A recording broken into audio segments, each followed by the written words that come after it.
Ini intro. Halo semua, balik lagi bareng gue Chow di podcast monolog.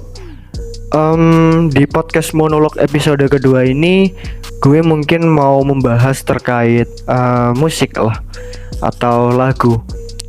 Musik ini sebagaimana yang kita ketahui bersama, bahwasanya musik itu sudah hidup beriringan dengan aktivitas kita gitu. Kita bisa tahu ada banyak orang yang perlu mendengarkan musik untuk menyelesaikan tugas-tugasnya. Ada juga beberapa orang yang memerlukan musik untuk mengisi waktu luangnya. Dan ada juga orang-orang yang menggunakan musik sebagai sarana pelarian dari fenomena sosial atau kehidupan yang cukup melelahkan bagi diri mereka gitu. Sebenarnya gimana ya, kalau kita sebagai mahasiswa lah mungkin ya, kita sebagai mahasiswa mungkin tidak asing lah dengan lagu-lagu dari Hindia seperti Evaluasi, Evakuasi, Rumah ke Rumah, Membasuh. Itu seolah-olah memiliki banyak kalimat-kalimat atau kata-kata yang mengandung daya magis gitu. Kenapa gue menyebut kayak gini? Karena menurut gue lagu-lagu dari Hindia ini seolah-olah bisa memberikan ketenangan pada pendengarnya. Karena lirik dari lagu-lagu ini seolah-olah mengafirmasi apa yang sedang dialami oleh banyak orang, yang membuat mereka itu cukup lelah atau penat gitu. Ya, tapi ada suatu hal yang unik ketika kita membahas lagu-lagu dari Hindia ini, bahwasanya vokalis Hindia sendiri itu tidak menyarankan kalau ada orang yang menggunakan lagu-lagu dari Hindia ini untuk pelarian dari kehidupan yang melelahkan ini gitu. Dia lebih merekomendasikan orang-orang yang merasa lelah atau stres dalam menghadapi kehidupannya itu untuk menemui psikiater gitu. Karena menurutnya lagu-lagu dari Hindia ini juga memiliki durasi yang nggak begitu lama. Mungkin kan durasinya sekitar 3-5 menit lah. Dan lagu tersebut juga tidak bisa memberikan feedback secara langsung. Berbeda dengan psikiater yang bisa diajak ngobrol, kita bisa menyampaikan keluh kesah, dan dia juga bisa memberikan feedback kepada kita berupa solusi ataupun afirmasi. Jadi menurutnya itu emang lebih worth it kalau kita menemui psikiater. Nah, gue juga berpandangan sama, tapi dalam bentuk yang lain ya. Kalau menurut gue, kita lari ke arah musik untuk menenangkan diri kita dalam menghadapi kehidupan ini, itu kurang tepat. Karena apa? Ada beberapa lagu yang justru bisa membuat kita stagnan pada posisi kita saat ini, atau bahkan mengalami kemunduran gitu. Semisal saja gue ngambil contoh lagu yang baru-baru aja viral gitu, dari lagu dangdut ya, yang memiliki lirik wong koyok ngene kok dibanding-bandingke, atau dalam bahasa Indonesia, orang seperti ini kok perlu dibanding-bandingkan. Kalau menurut gue lagu ini kurang baik untuk didengarkan karena berpotensi untuk membuat kita stagnan dan tidak mau merangkak untuk ke arah yang lebih maju lagi. Ya memang kita tahu kalau dari lahir kita dilahirkan secara setara, dan ketika kita dewasa, masyarakat akan melihat kita berdasarkan nilai atau prestasi yang kita miliki, dan itu adalah awal mula suatu ketidakadilan. Akan tetapi memang hal tersebut adalah sebuah pahitnya hidup yang harus kita hadapi. Bukan justru kita berlari ke arah lagu-lagu seperti ini gitu, yang notabene-nya bisa membuat kita stagnan ataupun justru mengalami degradasi atau kemunduran. Jadi menurut gue kayak gitu. Sebenarnya terkait pandangan gue terhadap lagu ya, itu juga ada salah satu fenomena sosial. Ini pengalamannya gue dapat ketika gue masih SMA. Ketika gue duduk di bangku SMA, waktu gue mau berangkat sekolah di pagi-pagi, gue itu lihat tetangga gue ada hajatan.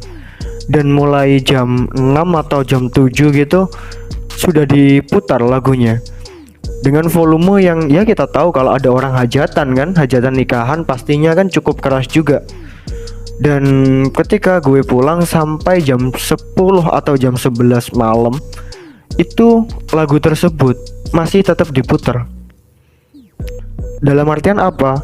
Lagu ini mereka putar dengan durasi yang cukup lama gitu, dan bahkan sampai larut malam. Yang gue tau lah bahwasanya hal tersebut merupakan bentuk euforia mereka atau kebahagiaan mereka dalam menyambut hari yang penting tersebut. Akan tetapi banyak hal yang mereka lupakan ketika mereka menyambut hari bahagia tersebut. Salah satunya adalah ketenangan orang yang ada di sekitar mereka. Karena apa?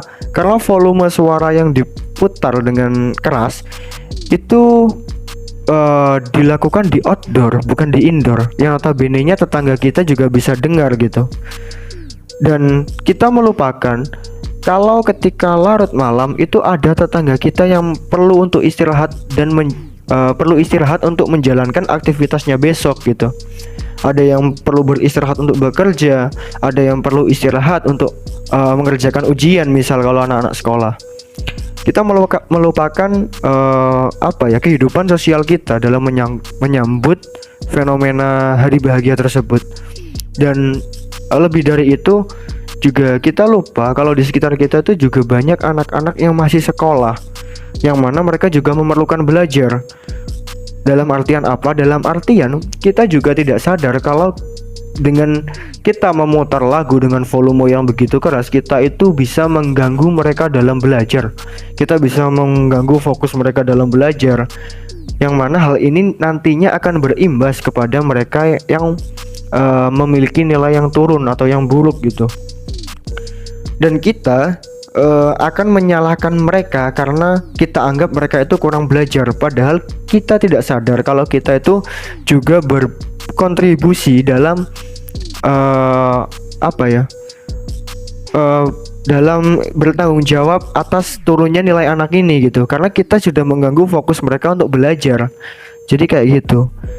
Dan lebih dari itu juga kalau gue lihat hajatan itu ada beberapa lagu yang diputar itu kurang pas dengan nuansa atau suasana yang ada di saat hajatan tersebut gitu. Lu bayangin aja ketika lu nikah, ya kan, lagu yang diputar itu lagu Satru. Nah kan kayak kurang pas gitu kalau menurut gue. Gimana enggak, lu baru nikah nih, baru ijab kabul, nah terus lu ngadain pesta atau hajatan dan lagunya adalah Satru atau bertengkar lah, ya kan gitu artinya. Masa lu baru nikah terus lu didoain bertengkar sama istri lu, kan agak gak enak gitu. Apalagi yang baru kemarin viral itu lagu Mangkupurel, atau kalau dalam bahasa Indonesia itu kan nyewa LC lah bahasanya, gampangnya gitu. Masa lu didoain kalau lu udah nikah nanti pergi pulang malam karena nyewa LC di karaokean, kan nggak oke juga gitu kalau menurut gue. Kalau kata Fiersa Bersari, kalau kata Fiersa Bersari itu waktu yang salah. Kalau kata gue di podcast ini itu adalah di lagu yang salah. Jadi gimana ya? Bukan gue itu malah beli lagu-lagu dangdut dengan dengan label yang negatif, tapi penikmatnya ini yang tidak bisa menentukan acara apa dan lagu apa yang cocok untuk diputar atau dimasukkan di playlist pada saat acara tersebut gitu. Gimana ya? Emang sebenarnya kalau lagu dangdut itu nggak sepenuhnya nggak sepenuhnya buruk gitu kalau menurut gue. Gue juga cukup terkesima dengan salah satu lagunya siapa ya, Guyon Waton kalau nggak salah, yang liriknya Howo Adem featuringan Loro gitu. Kok menurut gue gini, kok bisa ya dia terbesit pikiran di idenya dia sehingga dia bisa mencetuskan atau melahirkan lirik yang menurut gue cukup unik kayak gitu. Dan itu adalah salah satu bentuk kreativitas yang ada di lagu dangdut kalau menurut gue.